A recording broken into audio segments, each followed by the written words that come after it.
So underneath the central component of the common extensor tendon, this is where we can find the radial collateral ligament. So you can see where the anisotropy appears, and there's this little step from here to here is the foot plate of the RCL. So there's the top surface of it, and the RCL distally blends in with a ligament called the annular ligament. So you have to be under the central third, and we can scan the RCL distally and then perform some gentle flexion and extension. So we can move the elbow joint like this, and we can also pronate and supinate to look at the radial head's stability. The RCL, the common patterns of injury will be proximal avulsion in this location. Now we can move towards the LUCL ligament, which is the lateral ulnar collateral ligament. So these two ligaments blend seamlessly at their origin, but for the LUCL we move under the posterior third of the common extensor tendon, so towards ECU. So we're dropping down towards the bed, and here is the LUCL origin.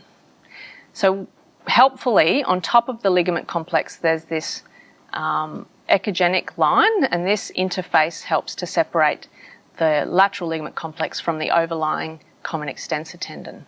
Now, the LUCL ligament, while it appears to join in with the annular ligament, it doesn't. Its distal insertion is found behind the radial head, so it slings behind the radial head and inserts on the ulna. So we're now going to flex the elbow to a greater degree. So for ligaments, it's more helpful to be scanning at 90 degrees. There's that extensor carpi ulnaris tendon again. And if we move immediately anterior to extensor carpi ulnaris, this ligament here is the LUCL, the lateral ulnar collateral ligament. So on our distal end of our transducer, we're going to rotate behind the radial head till it disappears. And then we're going to push the distal end of our probe footprint very hard. So we're going to rock onto it. And we've now fallen onto the distal LUCL ligament. This can be a very awkward position. So ideally we put the patient in a cobra pose, so they are pronated. And if we just run up and down the forearm here in an axial view for a minute, as we come towards the olecranon, you might fall onto the biceps, so you'll recognise this as being the view to identify our distal biceps tendon. Sort of need to hyperpronate. So there's distal biceps. LUCL is more towards the olecranon, so we're going to run slightly down towards the pillow. And if our transducer is in a truly axial plane, this is actually the third band of our lateral ligament complex. So this is the distal insertion of the annular ligament, which I haven't got to yet. We'll just turn down the brightness a little.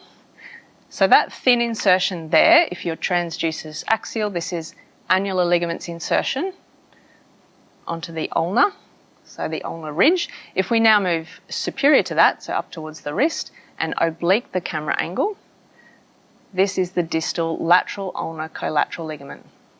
So the ligament's very thin. It's a thinner ligament compared to radial collateral ligament.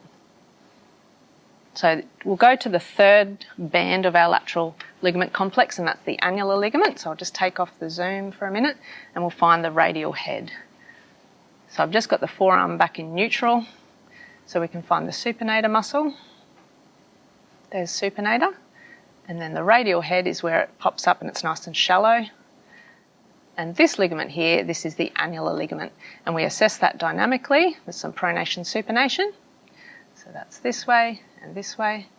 We can follow it anteriorly as it inserts on the ulna anteriorly and also posteriorly onto the ulna, so around the back here. There's the annular ligament insertion.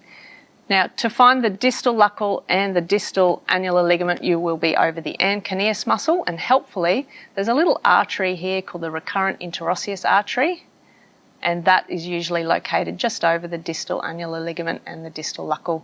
And there's anatomic variants that exist where the annular ligament blends into the LUCL, so if it all looks like one ligament to you, that's totally fine.